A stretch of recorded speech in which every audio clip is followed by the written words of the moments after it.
Welcome everybody to episode 8 of the Lure Fishing Podcast, and hopefully if the internet connection stays in place, Charlie, we'll have a good one in store for everybody. I hope so, mate, yeah. How have you been? Well, same as, mate, busy. And even all the time off in the world, I always find stuff to keep myself busy. Yeah, you do, don't you? But you are busy bee. Well, I've actually been busy as well, but we'll talk about that later. Meanwhile... Right, guys, we're here at Rapala VMC headquarters, are also Dynamite Baits. And we have got a special offer for all the Lure podcast viewers. It's kind of like a Christmas special. I've got Alex from Tackle and Baits with me, and he has bought, or we have bought, some of these rod combos. It is the Akuma ITX. We've got them in 3,000 and 4,000 sizes, but they're quite small, so the 4,000 probably, I'd say, more than 3,000. The 3,000 is kind of like a 2.5. And the 2024 Psycho Perch rods. This is a combo that normally retails for over 170 quid, but for you guys it's $99.99. You get in touch with me, I'll get in touch with Alex, and we can get these out to you before Christmas. Make a great Christmas present, so never say we don't do anything for you. Right, a bit of housekeeping, which is probably totally the incorrect term, but just give everybody a heads up that's going on. So people will have noticed we've not been very frequent with our podcasts, and as Charlie's just touched upon, it's a bloody nightmare, isn't it? Mm-hmm. I think doing them every other week seemed like a good idea many moons ago when I very ambitious, wasn't it? Yeah, but actually trying to then link up every other week to produce the content is proving very difficult. So we had a committee meeting. Yeah. Which was a phone call for me anyway. Yeah. And we're going to do this one, and we're going to do one in 2 weeks' time, hopefully with Emma Sarah Evans from the LES, and she'll give us an update of what they've been doing. And then we'll do a final one that might come out just after Christmas, because I've completely lost track of dates and times. Yeah. And that should be me and Val, and hopefully a factory tour around Dynamite Baits, but not actually looking at the carp side of things, but the Rapala VMC, isn't it? Yeah. So I'm going there tomorrow with Alex Bates, and we're going to do. We know Martin Green very well, who's in the echelons of the management. Yeah. And we're going to do all sorts. We're going to have a whole day, like going around the whole thing. So I'm going to have lots of content for lots of different productions. So that'll be good. So I don't know. Season stuff I hear. Sorry, buddy? Sneak peek of some of the next season's new stuff, apparently, from what I hear. Yeah, so I think that's what we're going to do, but we'll unravel all in about 4 weeks' time. Yep. Hopefully just before Christmas, if not round about the New Year. So that's the plan. And then the cunning plan, because we always have a cunning plan, is to launch. Did you like that? Launch season 4 around March, April time. That's what we thought, didn't we? Yeah, springtime. Yeah. And we're going to try and coincide with this with a few trade shows. Because it kind of makes sense if we can get in, and not necessarily trade shows in this country. So it might be ones abroad. If we can get some content from trade shows that guys would not necessarily see in the UK, I think that'd be pretty cool. Yeah, definitely. Yeah. So that's the plan. But as always, Charlie, we have a plan and we never stick to it. We do our best. Well, yeah, we just make shit up as we go along. That's what we're good at. Yeah, that's what I mean. Yeah. Yeah. I've got something to show you. Oh, have you really? What is it? Oh. What was that? Prototypes of as you can say, they're kind of creature baitish. Yeah. But that's all you're going to see, because guess who's made those for me? I could take a damn good guess. Is it Mr. Moir? It's Mr. Moir. Yeah. Mr. Moir is, I reckon he's one of the most intelligent people I know. As in, he give him a project, and he'll just go and attack it, and he'll learn how to do it. So what he's done now, rather than hand pour his bait, so what Tom did, I don't know if you were aware of this, Charlie, because I wasn't, if that makes sense. I kind of half knew. He was producing baits in 2 colours, but he was hand pouring them. Yes. As in hand pressurising them. And he was throwing away an awful lot of baits because he's also a bit OCD as well. They weren't up to his standard, so if there were imperfections in the bait, customers never saw them, and it was frustrating him. So then he went to single colours, Right. and that's the reason why, because it was just easier for him to get a higher quality bait. Yeah. And then he saw this machine that I think was available from Europe somewhere. I can't remember exactly where. He did tell me, which allows you to equalise the pressures of the plastic. Right. So you take away the human error from the handheld component. Yeah. So he's now got this machine. He's going back to producing lures in 2 colours. Wow. Which is cool. And I tell you what's even better. Go on. I've got it on video. Ooh. So, rather than me try and explain it in my layman's crap Fen language, which won't make sense to anybody, how about we cut to that now? Yeah, brilliant. Okay, let's go straight to the Lure Lab and Tom Moir. Hello. So this is the Lure Lab. We've not shot in here before. Let me move that out of the way before I take my eye out. So, sort of next level, do it yourself at home kind of thing, turned it into a business. Latest addition that you've already seen, if you've seen some of Andy's posts, is the new machine. So this is an injection machine which takes a lot of error out of making lures. So previously, to do two colours or more colours, you'd need to have a setup like this. So it's a little block, and there's your injectors, and you would inject away into your mould. There's a lot of human error involved, so taking that away and got a new machine. So that means that I am planning to bring back some dual colours. We've already done Bama Bug, which is this one. So there's a little swash there. Don't know if Andy's got that yet. So that's that one. So we've already done that one. Andy's already used that. He's caught some fish too. He won't tell you about that because he's a secretive bastard. But the next colour, and this one I tried to do on the live stream, and it's a colour that I used to do called Red Signal, which is a lovely colour, but on the live stream I didn't have the machine dialed in. It's only like the 3rd time of using it, so done a little bit, had a little practice already, and I think I've got it all right. So up here you won't be able to see it, but this is it's all electronically controlled. All the temperatures, all the mixers is all done up there. So we're shooting at 301 degrees Fahrenheit on both pots. Little foot pedal. Probably need to taper that as a thing. There we go. And now life's easy. So you just plunge away. I'm going to count to 10 silently, and we just do this end.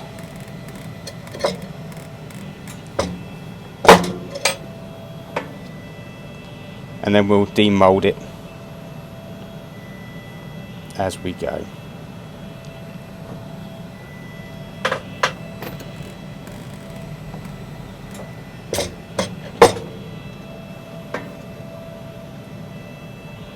So this makes life a lot easier.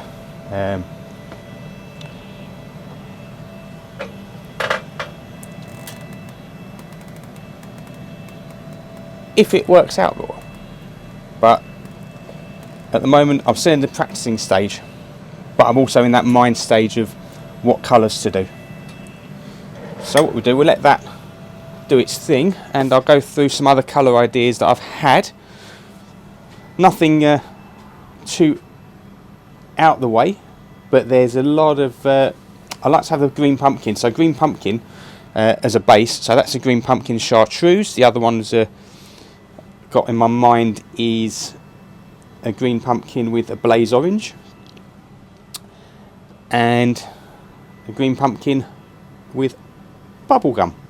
But then as soon as you start going into bubblegum and everything, you've got to start looking at bubblegum chartreuse, which you can now see that by trying to make my life easier, I'm actually making it more difficult again. And then a very subtle natural colour is again, you've got the green pumpkin on the bottom, and then you've got like a really dark brown green pumpkin on top, and that would be a lovely colour for clear water conditions. So yeah, the whole point of this was to make life easier, but you know, I'm adding more colours as we go. Right, let's have a look at how that's come out. Dun dun dun.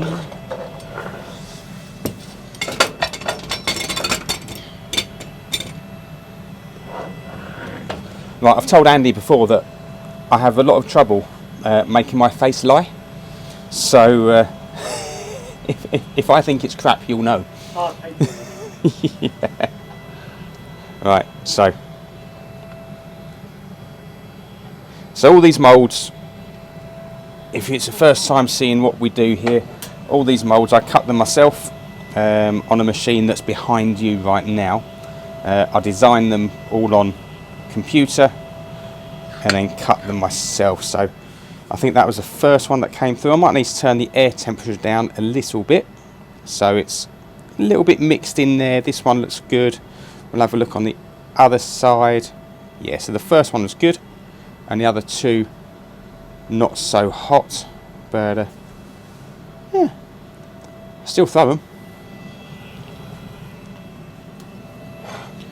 The next stage is to reorientate all these moulds. So that's a work in progress, and until I do that, then I'm going to be wasting a lot of time and materials. But what do you think? What do you think of those colours?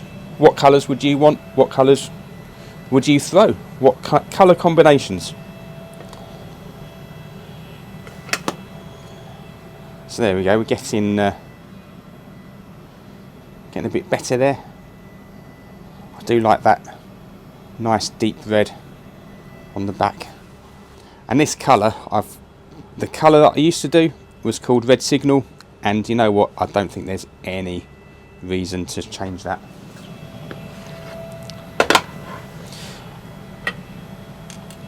I'll do another shoot.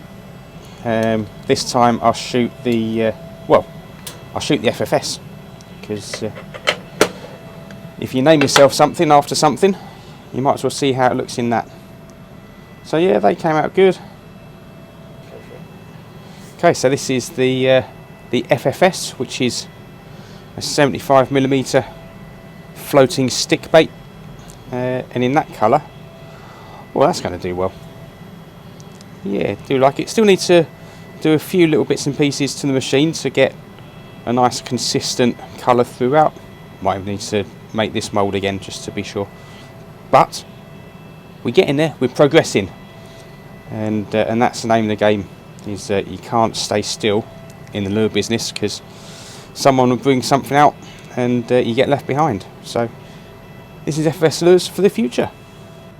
Right, so thank you, Andy, for the opportunity to have you guys here and show you around. So not only do we make all my own lures, so that's the little K2 in 50mm, just in that colour we just done, but also stock other brands. So one of the original brands that I got was HTO. So HTO are pretty much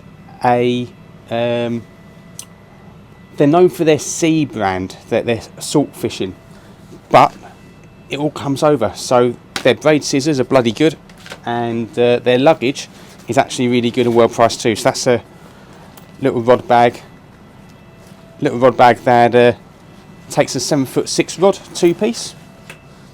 What else do we stock? Oh, we stock the Westin. Clearly, stock the Westin. So there is the Ricky the Roach, and 12cm shad tees. What else do we have from Westin? Oh, these are really great. These are really great. So this little, I am guilty of weighing perch in carrier bags, and you get some funny old looks. Now you don't. So nice little mesh on the bottom. So perch, nice sized chub, small zander, anything like that for that weigh bag or weigh sling. These are nice as well. The lure vaults from Westin. They do. They hold a lot. They're really good and tough. And made in Denmark. I didn't know that until I was told. What else do we stock? Oh, K-Tech. Some people call it Ki-Tech. It's actually K-Tech. So I only stock 2 lures of K-Tech because they're the ones that I personally use, and that is the Easy Shiner and the K-Tech Crazy Flapper. What else? Oh, can't go. I stock several brands of braid, but obviously one of the best on the market is the X-Braid. Used to be called G-Sol, so if you know it as G-Sol, X-Braid is what they've renamed it as. X4, X8, lovely bit of kit. And final plugs are, so must add, so all these lures, everything else, jig heads. So must add jig heads from size 6 all the way up to 6/0. 3 gram up to 10 grams what I stock because we're finessey kind of guys. Finally, one of the best hook manufacturers out there, without a doubt, is Decoy. And for finessey, the Decoy SS Finesse Worm 19, really fine gauge, sharp as you like. Stock those as well from a size 6 up to a size 1. Because that's finesse, that's where we go, that's it. You get all these plus more over at the website www.ffslures.com. So thanks as always, thanks to Andy for including me in the podcast, much appreciated, and hopefully get to see some of you guys on the bank, and he's being a right dick behind the camera. But yeah, thank you very much, and see you soon. Take care, tight lines, ta-da. Well, that was very interesting, mate, wasn't it? His head is like in a different parallel universe. I'll tell you a funny story before we crack on. Do you remember my old bow mount that I lent to Jacob Tadic and Dan Cloyster in Pike Maniacs? Yeah. Wouldn't work, would it? And I spent hours downstairs with the bloody thing, couldn't get it to work either. So I said, Tom, just see if you can get this to work, mate. He goes, no, actually, he said, give it to me, I'll have a look. I said, if you can't fix it, I'll just throw it. So he sent me a video last Thursday of my prop going around in my electric, and I thought, how's he done that? How have you done it? He went, well, I took it all apart, couldn't see anything that was wrong, so I just played with the remote. And I'm thinking, well, I changed the battery on the remote I don't know how many times, and I told Jacob and Dan, do you remember that? Yeah, to change the battery. You're not going to believe what we'd both done. Oh, go on. Put it in upside down. No way. No way. Yeah, and this is bizarre. This old bow mount, it has a battery test light and a green light when the system's ready. It won't be system ready unless it's picking up the remote. And all it was is the battery was in upside down. That's nuts. Yeah, so I can think of a word beginning with T and ending with T that probably describes all of us. Yes, agreed. Yeah. And it's not twit. No. Tom he's always thinking, isn't he? And we've seen, not just with this recent new machine he's added to his arsenal, but he's always developing new baits and doing things behind the scenes. And something he's stepped into recently is the lurfin, the LRF world. Have you seen those little things he's made? What is he calling the Shirasu shrimp? Yeah, crazy. I mean, I can't even see him, but yeah, he's stepped really into cool. that. Yeah. And it's from his experience. He's been out, done the fishing bit of it, and filled a gap in what he wanted in his fishing by creating a bait, which is what all of us anglers would love to do. You know, all of us, what I would call thinking anglers. You go out, you see a gap in what you need to lure fishing, and he's got the ability to actually create those things, which is really cool. Yeah, it is. And I'll tell you another story after we cover this little section, what he's done as well. Yeah, but crack on with the lurf, mate. Well, yeah, so it's a good segue, isn't it, into what I'm going to talk about now, which is flounders. I've been doing a bit of that recently. That's been my thing. And I love this. Go on, because explain to people how you're doing it. Well, if you talk about flounders and lure fishing in the same sentence, people probably have never even considered it. But we're really lucky where I'm in the northeast here. We've got a venue, a Hartlepool in the marina, really well known for its sort of LRF potential, loads of different species. But what it is, most of the time, is mega clear. The water is like you can see to the bottom in 8 to 10 foot. So if you get the conditions right with little wind, you can sight fish for flounder at night with headlamps. So you're essentially lamping flounder at night with like ultralight lure gear. So I'm using like a 0.5 to 4 gram rod, a little tiny jig head, like a 2 gram jig head with a size 8 hook, and a little soft plastic on the back. And do you know what? It sounds strange. I've said this to a few people, and there's very few people who have done both. But as I have, I can make the comparison. It's so similar to scoping fish with a live scope, because you're trying to get the swing right. You know, instead of just looking at the screen, you're looking at it in real life. You're trying to cast enough to get that lure to fall untethered to where you need it to be in front of these fish. And it's so similar to sort of using a live scope and picking off pike or perch or whatever it would be, zander. But you've got to be so exact, because you're fishing in, like I say, 8 to 10 foot of water sometimes. Yeah. So to getting that judge right of how quickly you need your lure to fall and the swing, and it's really, really interesting and not easy. I mean, I've lived up here in the North East for nearly a year now, and I only caught my first one 3 weeks ago. But it's brilliant fun to watch the reactions, and some of the bites. You know, people talk about zander bites being really hard. You know, it's very similar. In fact, the first one I had a bite off a couple of weeks ago hit me so hard it made me jump, and I was like, struck too hard. And because you're only using really light gear, I'm only using 5 pound braid and 3 pound fluorocarbon. I stepped off because I hit it too hard because it caught me off guard. But it's brilliant fun, and if anyone's got anywhere. And there's not loads of places you're going to have where you had that clear water and flounder living in one place, or make the trip to Hartlepool and do it, because it's a brilliant thing. But the whole LRF thing in general, I think, is getting bigger and bigger every year. Did you have a Karen moment somewhere? Oh, have you heard about that? I got told about it. Yeah. Yeah, that was a different thing. That was perch fishing on the river. There's a free stretch of river near where I live, and it's where I've been doing the majority of my perch fishing since I moved up here, and the perch fishing is really, really good. And there's a couple of sort of like public boat launches and pontoons, used for everything and anyone. People feed the ducks there, people go sunbathing, people put their paddle boards in or kayaks, or they go swimming in the river there, and people fish there. And it's been like that since those platforms have been there, which is well before I was ever here. Recently, there's been some no fishing signs popped up on these platforms. It's a public place, it's not a private stretch of river. There's no club, there's no day ticket. It's just a free stretch of river, and we've just continued fishing there because it's not. No one cares, And then recently we happened to be fishing, and a member of the public who decided he did care took umbrance with it, and we had to have a little bit of a discussion. I mean, the reason this has come back is I had my camera on, so it's all on video, and I uploaded the video on Thursday, and it's 4 days later, and it's on nearly 12,000 views, which it doesn't sound a lot. But for one of my videos, that's quite a lot of views. But I was really polite, like I always say to people, you can disagree with people, you can have an adult discussion with them. There's no need to be rude, there's no need to be aggressive, just talk to them. Yeah. He was the opposite. He told me to grow up, told me I should have my fishing rods confiscated. Brilliant. But I kept very civil. I tried to explain to him my point of view, the fact that we as anglers, and being responsible anglers, we do more to help the river than we do to hinder it. We're out picking litter.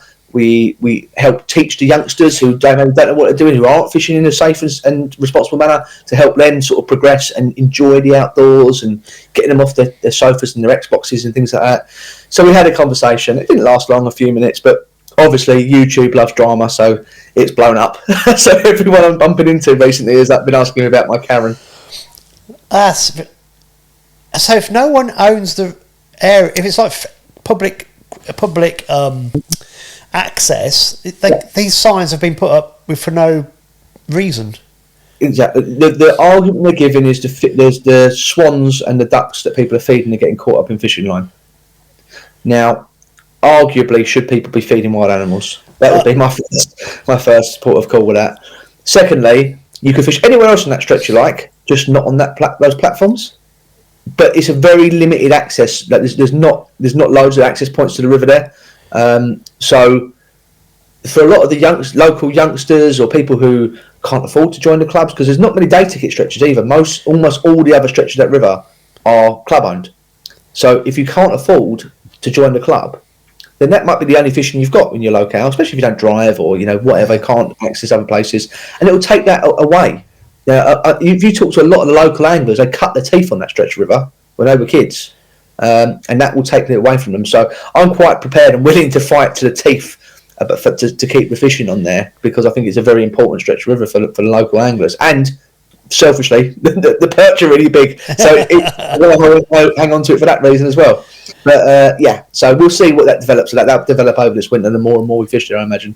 Well, the obvious answer is the general public shouldn't feed the wildlife. I know one of my old mates was an RSPCA inspector for North Norfolk, and they had a battle at Wroxham and places like that to try and stop the general public from feeding the swans, because that's half their call-outs were swans in distress were caused by swans becoming very domesticated. Is the wrong word, but they weren't wary of humans, and they used to get themselves. I was chatting to another guy who had a similar issue on a park lake that he fished, and people would feed the swans, and what would happen was the cygnets would become so reliant on the food being fed that they didn't want to leave. So then they end up getting killed by the adults, because the adults don't want to. The cygnets get to a certain point, the adults want to kick them off. The cygnets don't know where else to go or how to survive, because they've been fed their whole lives, so they don't want to go, and they end up getting killed. So, like I said, I think there's a space in the outdoors for everyone, however you want to use it, as long as you're using it responsibly. And I wouldn't ever dream of saying, well, this platform is just for fishing, or saying no bird feeding on this platform, because that's not my right to do that. You know, not my right to take that away from someone else who uses the outdoors and enjoys it how they want. Because you never know where those people progress to. They start off by feeding the birds, and they might become someone really important in ornithology. You know, everyone starts on the ladder somewhere. But I think it's important that us as anglers have a voice, and very often I think we don't get given a voice, so sometimes you have to take it. Well, these signs, mate, have got no legal backing. They've just been put up. Well, this is it. Yeah, and that was the point I made to the guy. I said, look, I'm not going to have an argument with you, or I'll tell you my point of view, I'll listen to your point of view, and then I'm going to continue fishing. What you want to do with that after that is up to you. You can go and call the police can come, I can have the conversation with them as well. I've got no problem doing that, but what I'm not going to do is have a back and forward screaming row with you, because no one benefits from that. I'm just telling you and hopefully educating you something, and then I'm going to continue on my day and have a lovely day, because that's what I wanted to do. And that's how I sort of left it, and he told me to grow up. Oh, that's great. So maybe another segue into the next part is when you mentioned youngsters cutting their teeth on this platform. Sorry, mate, go on. Well, so whoever's been following my story over since I've moved up to the northeast, I'm working at Derwent Reservoir in County Durham. Pike fishing is a very new thing, and it's quite a new thing for the locale in general, not just the reservoir. I think the pike have always been there in the reservoir, maybe not in the numbers they are now, for whoever knows what reason. They've had a boom, maybe had a couple of good spawning years, and there's a lot of fish. But the knock-on effect is a little bit of a what's the word? It's a self-fulfilling prophecy, in that more people are finding out about the pike fishing, so more people are fishing for the pike, so more pike are getting caught. So it seems like there's loads more in than there ever was.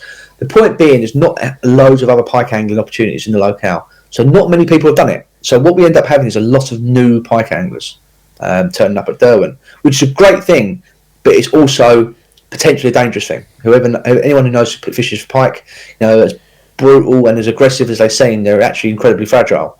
So we as rangers have quite a tough task finding a balance between educating people and not just telling them to go home. Because and we do have to do that occasionally. We have to say to people, unfortunately, you don't have the equipment needed to fish for these fish.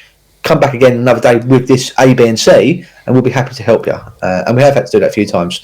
But the knock-on effect of that is we've been wanting to run some intro days, some pike intro days, just for beginners. Really basic stuff, more sort of safety and handling of the fish than technical and tactics. So just really, really basic stuff, the stuff that me and you sort of just know because we've been fishing for pike for so many years, and take for granted. So, just sort of basic setups, as in breaking strain of line, and how to unhook a fish, should a fish get deep hooked, how do you deal with it, all these sort of different things, and how to do it safely. So we've teamed up with the local chapter of the Pike Anglers Club. They're going to come and help out. I got my work, I convinced them that we needed a girt. So if anyone knows what a girt is, it's a tool the Pike Anglers Club use. So it's a stuffed pike, but it's as anatomically correct as a stuffed pike gets. So it's got gill cover, so you can show people how to chin the fish. It's got not real teeth, but it's got hard teeth, so you can see where the teeth are. It's got gill rakers, so it shows you how to not damage the fish. It's got an invertible gut, so should you get a gut hooked fish, you can show people how to deal with that. And it's got a weight to it, so you can show people how to hold a fish safely, how to deal with it, how to have it on the mat. It's a really cool tool. So the girts are made to order, and it's a cottage industry. A guy called Alex Fraser makes them, and he has made them for the PAC for a long time. So it's not something we could sort out straight away. But now we've got that, I'm happy to run these intro days. So this weekend, I don't know if this will be out by then. It's to be December 6th and 7th, or maybe 7th and 8th, whatever the weekend is coming. We'll be running these. I'll be doing 2 days, and it'll just be turn up when people want. Haven't got to stay the full day. You can stop in for half an hour. You can stop in for 4 hours, whichever you want. And we're going to run through bait fishing and lure fishing. The PAC will cover most of bait fishing because they've got much more experience with that than I have. I don't do loads of it, and I'll run the lure fishing side of it and just show people some setups, show people what is acceptable and what's not. What we can't use, what we could do to sort of hopefully improve and add to the longevity of the pike fishing at Darwin. That's a brilliant idea. Yeah, and it's really nice that my employers, Northumberland Water, have got behind it. They see that it's an important thing, and then they see that I'm passionate about it. And since the day I started there, they've been more than willing to back me in these sort of things and let me run with them. So you've come up with this idea, and you've been the one pushing it. Yes. Yeah. Oh, Charlie, that's fantastic. Well done, mate. Well, it's like I say, all of us as anglers, we do our little bits each. It only goes to improve the overall angling community. Yeah, you're right. We are a community at the end of the day. It's all about helping each other out, isn't it? That's fantastic. Oh, well done. Really good. Have to let us know how you got on in the next podcast. Well, I'll update in the next podcast. So I'm a bit concerned about how many people might turn up because we could be swamped. It's happened before, so which would be a good problem to have. But we'll be running more of them. We'll do some more next year as well. So if people can't make this weekend, we'll do them again. Oh, good stuff. Cool. Right, what else have we got to get on to? I suppose I've actually gone back into the workforce. I hear, yeah. Mate, I struggled. I did 2 days on the bounce. Just so you know, I've just got off the back of 7 days in a row. And so I've attained a role at Grafton Water, working for Angling Water in the shop. Yeah. So I'm. A few years ago, we started this podcast. We would have dreamt me and you would have worked for water companies. I know. Things have gone on, haven't they? Yeah, so I've got this. It's a 0 hours contract. It's great. So I literally fill in, and I've done 4 days so far, and I've really enjoyed it. It's been very easy so far because the weather's been so pants, hasn't it? And one of the days the boats were cancelled anyway, so there were virtually no anglers coming in. But it's been good. It's been interesting seeing the other side of things. So I'm really enjoying that, and I'm soon going to be on my own in the shop. So that could be. I could ruin everyone's day. The rangers, the customers, because it's lots of systems to learn, online booking, and oh my lord! But it's just a matter of getting your head around it. But that's been good. It's been really good, and so Neil Atkins, who's the retail manager, has been brilliant. Do a bit of brown nosing what I can. I've always got on really well with Neil. He's always been very helpful. So I'll say good word for Neil as well for you. Yeah, it's great. And obviously I know Pauline, and I'm working for a new guy called Martin. He's lovely as well. So I've yet to work with Paul, but that'll be good. And I've really enjoyed it. So I'm looking forward to that sort of progressing over the next few months, and you will see where that goes. But ironically, I've not been fishing the resis. So what have you been doing? Much fishing? Not really, but I'll tell you what I've done. I've gone back to my roots, and I'm using new techniques and tech to try and combat the old age problems we had with out in the fens. So I'm fishing from a boat, and I have done some miles. Bloody hell! I've been out 3 times. So I'm going to do a series of videos. I thought this would be really quite cool. It would motivate me to actually get my arse in gear and get out there. And I'm going to predominantly lure fish, but if the weather turns and we get a load of water come down for a long period of time, it's going to knock the pike fishing in particular, lure fishing on the head, if we get any really, really cold spells, obviously that might have an effect as well. So I thought, why not do some bait fishing, like dead bait and live bait fishing, when it becomes relevant for the conditions? Yeah. So I thought I could do 5 or 6 episodes of what's out there. So I used to predominantly fish the pike for the fens all the time for pike. I've had well over 120s from the fens. I've had 230s from the fens back in the day, but spread over a long period of time. And I know the system really well, but it's changed dramatically. Like the last 10 years, for lots of different reasons, whether it be it's been fish removal by nets, by rod and line, by set lines. We've had pollution issues. We've had a lot of otter introduction. Cormorants have been horrendous. The whole thing's changed, and it's been quite scary watching what's happened and watching the match results. Obviously, with Alex Bates, when I do the other podcast, the little river that I live on, the match results are stratospheric. As in, it's huge weights of silvers. But the predators aren't following them in. Where are they? So I stopped fishing the fens seriously 2015-16, and at that point I got so despondent. I was bait fishing it a lot and not catching anything, and I was tracking bream shoals with my side imaging units and whatever. So I've decided, right, I'm going to get back out there, and I'm going to use my forward facing sonar. And I've got a bow mount on my little boat now, and so I can do it like I would do on the bigger waters in comp fishing. I thought, right, so I went out, and I have been a lot of places already where I'm going with a blank canvas, thinking, right, let's just see what we can find. And I'm seeing miles and miles of nothing. Scary. And then I'm finding bream shoals, and one day in particular, it was biblical. I've never seen anything like it. The screen was full of bream. And in lots of different places. So I fished to one particular spot. I lost a zander at the boat. I lost a zander. I didn't set the hook properly. I had a couple of pike, but I only had an hour. And I thought, bloody hell, this is going to be so easy. That I went back, struggled like hell, managed two little zander, and then went back a third time. And the condition, every time you go, the thing about Fenland fishing is, even though we don't get any rain here, we might be water will be coming through the system from, say, Northampton. Or from that area. So they've had a lot of Storm Bert. They had a lot of water, I think, around Northampton. There was flood warnings around Oundle, but all that water eventually comes through here. And they're dredging parts of the 16-footer middle level with these huge barges with these massive cranes on. So to get rid of the silt, they're running the water off all the time. Depending on how much water's coming through the system, they're helping that go through the main gates at middle level. So I went out 2 weeks ago. It was bang on. It was so clear, and it was trickling off. And that's when I found these fish. I went out last Thursday thinking this is going to be so simple. I'm going to annihilate them. It was the colour of hot chocolate. It was absolutely hooning through. And I'm thinking, we haven't had any rain. But I did manage 2 little zander. I was so chuffed because on my LiveScope screen it was full of debris. Everywhere you went, you could not use a LiveScope for like finding fish, apart from when they were tightly packed. But even then, they were compressed to the bottom. So I used it for finding channels and drop-offs that I never knew existed. And I found a drop-off that went from 4 foot to 9 foot.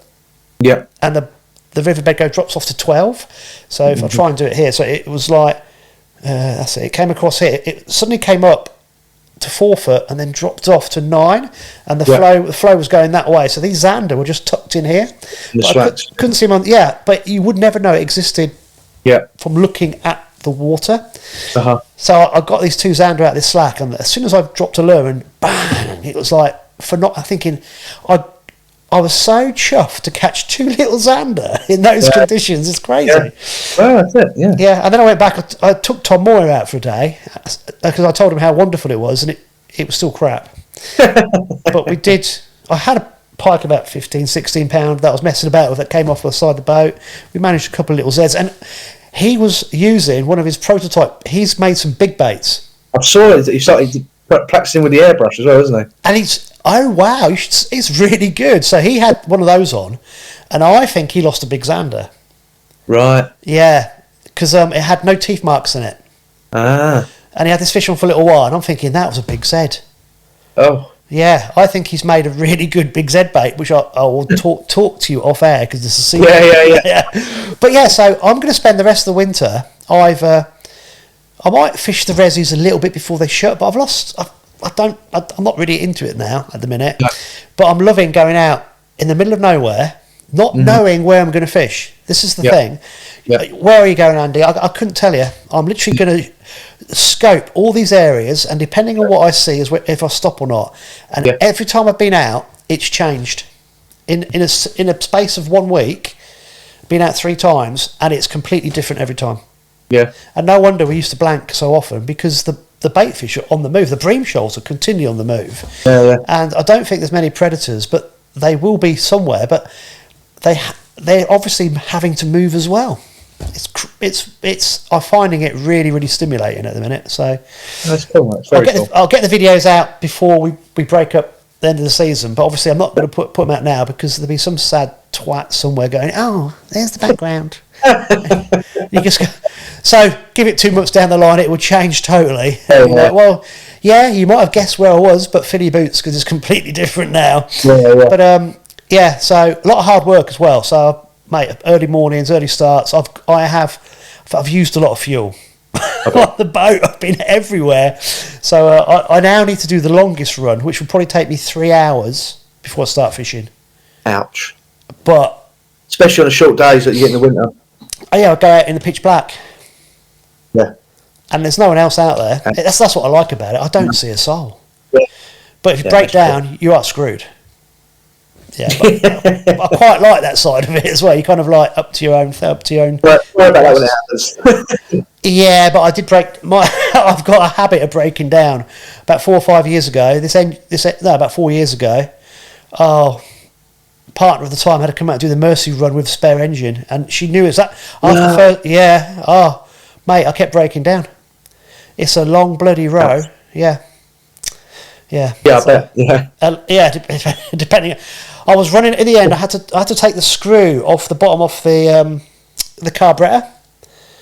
Yeah. Because it was overfilling. It wasn't stopping. The valve used to get stuck. Because I didn't realise I was using petrol that had gone off.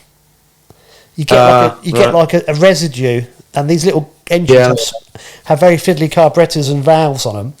And as I was going along, I was having to use a knife to adjust the screw on the carburetor to let fuel out into the boat, or just as I'm going to stop it from stalling. Somehow I learnt that. I was so fed up with his engine breaking down, but yeah. So I think I'll be doing that. That probably be my whole focus now for the rest of the season. Just middle of nowhere, but using modern tech, filming it, just to show you. So I'm going to show. It started off with just an intro. Then I'm going to do. I was going to do Xander fishing because it's still mild enough to get away with it, I think, on lures. But we're kind of on that cut off. We're getting close to that cut off. I think it's going to be quite difficult. Then I want to do some. If it goes really bad and wet, I'll go straight into dead bait fishing, and perhaps get back into the lure fishing at end of February, March if it temperature picks up. So that's what I'm thinking. And I want to try and catch a 3-pound perch as well. So my biggest from the Fen drains around here is about £2.14 or £2.12, I think, because I just don't know if there's any decent perch around here. I never looked. No. So I know where I can get. Yeah, and I'm sure I found a pod of very big perch already, which was amazing. Wow. I put the old Myra's mouse on, mate. The Fenland Pike love it. Really? Yeah. I've learned a few tricks with the mouse over the last few months, and bloody hell. And then I saw these perch pop off the bottom. Boop, boop, boop. Thinking, holy crap, they're perch. Because they kind of like get inquisitive as well. Yeah. But so I'll be very interested to see what you end up with coming into the season. I hope I can stay motivated enough to actually show everybody. But I want to get a £20 pike, £10 plus Xander, and a £3 perch. I think I'll get the pike. That shouldn't be too much of an issue. Yeah. Xander, I think I've got next to no chance, and the perch, I have no idea. So I don't know. But we'll see. Yeah. So watch this space. See what happens. Right, mate. Is there anything else that we need to touch upon, or are we about there, do you think? I think we're about there, mate. I think that's about it. I can't think of anything that's as pressing. No. Like I said, next podcast we'll have Emma on from the LAS and some of the... Hopefully she'll give us an update of some of the bank competitions that they've had. I know they've got a boat competition this weekend, haven't they? Yeah, they've got the Caveman Cup, is it, at Patshaw Park in Wolverhampton? Is that no tech, that one? Is that why it's called the Caveman Cup? Yeah. No tech, just engine. No bow mount either. Oh, yeah. Well, maybe not. I can't remember. With no tech, there's no point having a bow mount, really, is there? Not really. Because No. you just got to keep them on the move. But yeah, hopefully that'll be good as well. What about yourself for the next? So you've obviously got the junior, or not the junior, but the Pike. Intro day. Yeah. And then I am talking about the Lure thing earlier. Was the start of the Big Lure, which is a group. Well, it's formed on Facebook. It's more than a group now. It's a company. It's an online tackle shop. But the Big Lure run a winter league that starts on the 1st of December. 1st of December, and ends at the end of March. And there's like competitions within the competition. So the main ones there's species comps. So there's the most saltwater species, most freshwater species, and then there's a side 3 biggest perch and 3 biggest flounder. So my target is I want to be in the top 3 for the perch and the flounder. Oh, so you've obviously entered the Winter League, have you? Yeah, I've entered the Winter League, so that's almost now. Or for the first little while at least, is going to be geared towards that. I've got some pretty cool. I won't say too much on camera because it's a bit of a secret. I've got some cool stuff happening in January, and then I've got some cool pike fishing, very cool pike fishing coming up. But I can't say any more than that. Nice. I forgot on one thing, and I haven't told you about this because I forgot about that as well. Adam Kirby and Dan Sissons Yes. spoke to me months ago about doing a collab podcast. Oh, I love the DNA podcast. Is brilliant. I love it. So maybe we might extend the idea I had. I just remembered. Yeah. How crap am I? So I do apologise. No, I think that'd be a great idea. Adam and Dan's podcast is brilliant. I love the way they break down a fishing session and analyse it. They're far more. I don't know if you've ever seen it, but Adam keeps like a diary of his captures, over the year, what he's caught them on, where he's caught them, what the weather conditions. It's really interesting. He's got all these sort of Excel spreadsheets and things. He's far more into that sort of thing than I am. I just go fishing, but it's very interesting for me as a casual listener. I'm not sure how logistically we can do this, so I'm not saying we will. I'm saying we should, yes, and I would love to, but I don't know how we can. So we'll work it out, I'm sure. This, I might be able to do it via this, but